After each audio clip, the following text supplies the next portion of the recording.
అలా నేను మీ శేషరావు. చంద్రబాబు నాయుడు గారు ఎప్పుడు కూడా ముందు చూపుతో ఆలోచిస్తూ ఉంటారు. నిజమైనటువంటి సంపద ఏంటి అనే దాని మీద ఇప్పుడు ఆయన యాక్యురేట్గా ఆలోచిస్తూ ఉన్నారు. గతానికి ఇప్పటికీ భిన్నమైనటువంటి ఆలోచనలు చంద్రబాబు నాయుడు గారిలో కనిపిస్తున్నాయి అనేది పార్టీలోనే అంతర్గతంగా చర్చ జరుగుతుంది. చంద్రబాబు నాయుడు గారు మారారు, మారినటువంటి చంద్రబాబు నాయుడు గారిని చూడబోతున్నామని చెప్పి పార్టీలోనే చాలామంది దగ్గర నుంచి చూసినటువంటి వాళ్ళు చెప్తున్నారు. 95లో కనుక మనం తీసుకుంటే చంద్రబాబు నాయుడు గారు ఆయన హైటెక్ సీఎం, హై టెక్నాలజీని ఆయన అడాప్ట్ చేసుకుంటున్నారు, టెక్నాలజీ వైపు పరుగు పెడుతూ ఉన్నారు, వ్యవసాయానికి సంబంధించినటువంటి విషయాల్ని పట్టించుకోవట్లేదు అనేటువంటి ఒక అపవాదు ఆయన మీద ఉండేది.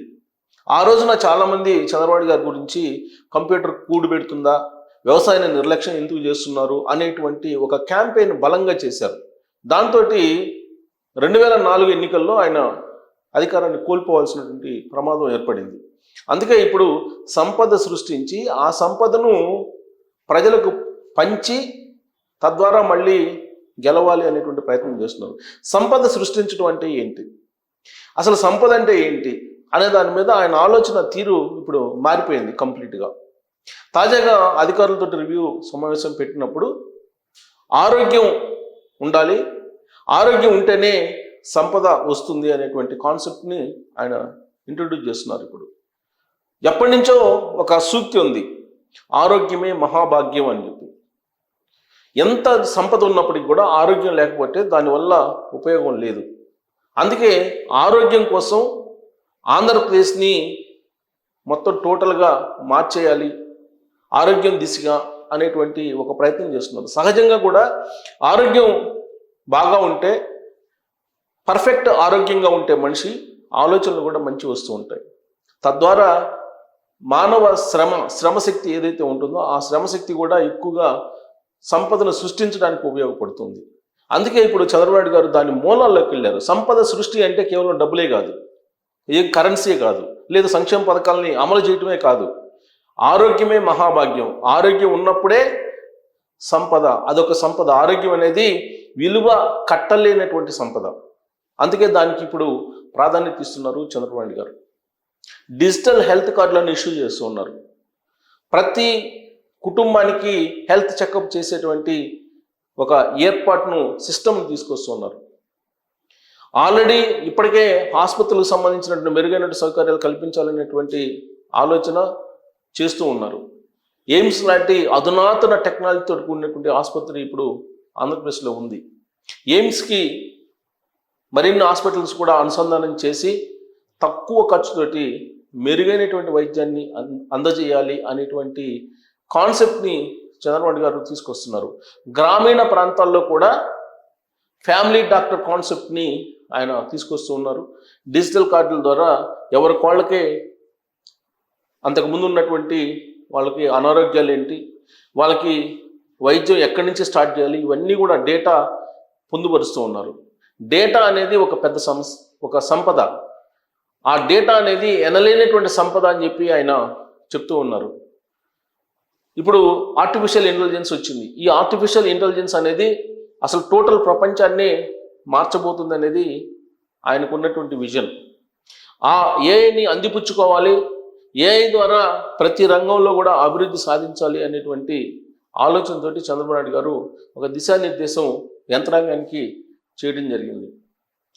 అసలు హెల్త్ సెక్టార్లో ఆర్టిఫిషియల్ ఇంటెలిజెన్స్ లేనిది ఏది సాధ్యం కాదు అనేటువంటి పరిస్థితికి రాబోయేటువంటి రోజులు రాబోతూ ఉన్నాయి అనేది చెప్తూ ఉన్నారు.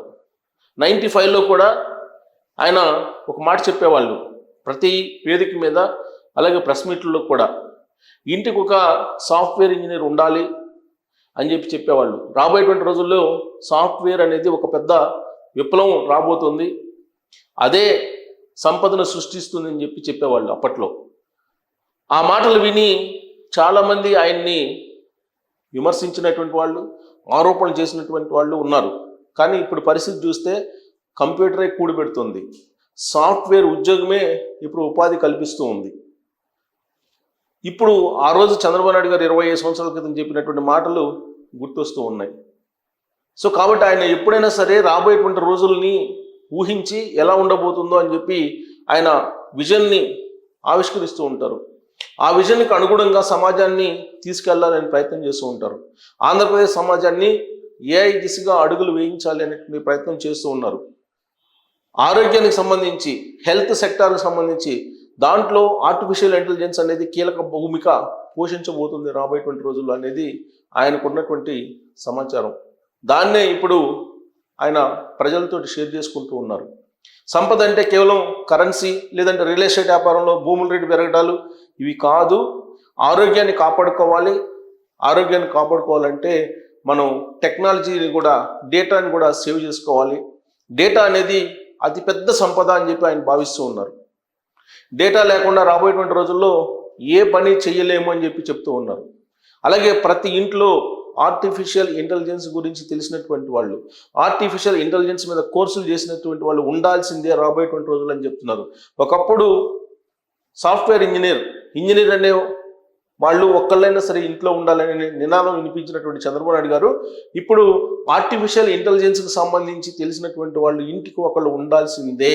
రాబోయేటువంటి రోజుల్లో మనం మనుగడ సాధించాలన్నా లేదా విజన్ 2047 దిశగా వెళ్ళాలన్నా ఖచ్చితంగా ఆర్టిఫిషియల్ ఇంటెలిజెన్స్ అనే దాని మీద అవగాహన ఉండాలి అని చెప్పి ఆయన చెప్తూ ఉన్నారు. సో ఆరోగ్యాన్ని కాపాడుకుంటూ ఆరోగ్యంతో పాటు సంపదను సృష్టించాలి అనేటువంటి ఒక సరికొత్త ఫార్ములా, సరికొత్త ఆలోచన చంద్రబాబు నాయుడు గారు చేస్తూ ఉన్నారు. దానికి ఆర్టిఫిషియల్ ఇంటెలిజెన్స్ని జోడిస్తూ ఉన్నారు. డిజిటల్ హెల్త్ కార్డులను ఇష్యూ చేయడం ద్వారా అందరికీ ఆరోగ్యం, అందరికీ విద్య, ఈ కాన్సెప్ట్లో వెళ్తూ ఉన్నారు. రాబోయేటువంటి రోజుల్లో ఉచిత విద్య, ఉచిత ఆరోగ్యం అనే దాన్ని ప్రజలకు ఇంట్రడ్యూస్ చేయడం ద్వారా, ప్రజలకు అందించడం ద్వారా ఆంధ్రప్రదేశ్లో సంపద సృష్టించాలి అనేటువంటి ఆలోచన చేస్తూ ఉన్నారు. సంపద సృష్టించడం, ఆ సంపదని పేదలకు పంచడం అని అంటే కేవలం బటన్ నొక్కడమే కాదు అనేది చంద్రబాబు నాయుడు గారు రివ్యూ మీటింగ్లో చెప్తూ ఉన్నారు.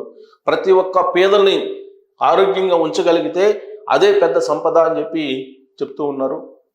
ఆ సంపద అనేది రావాలంటే డేటా సెంటర్లు కావాలంటున్నారు.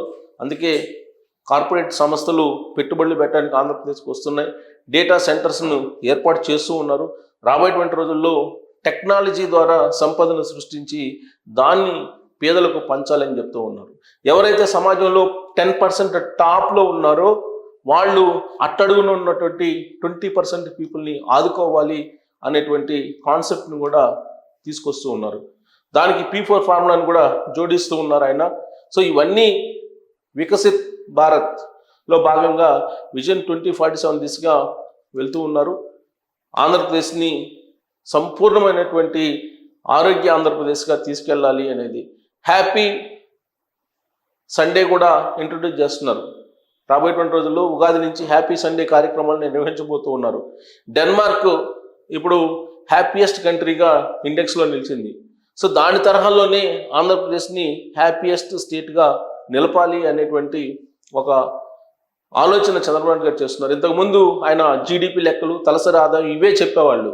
కానీ ఇప్పుడు హ్యాపీగా ఉంటేనే, ఆరోగ్యంగా ఉంటేనే సంపద, అది విలువ కట్టలేనటువంటి సంపద అని చెప్పి దానికి ఎక్కువగా ప్రాధాన్యత ఇస్తున్నారు ఆయన.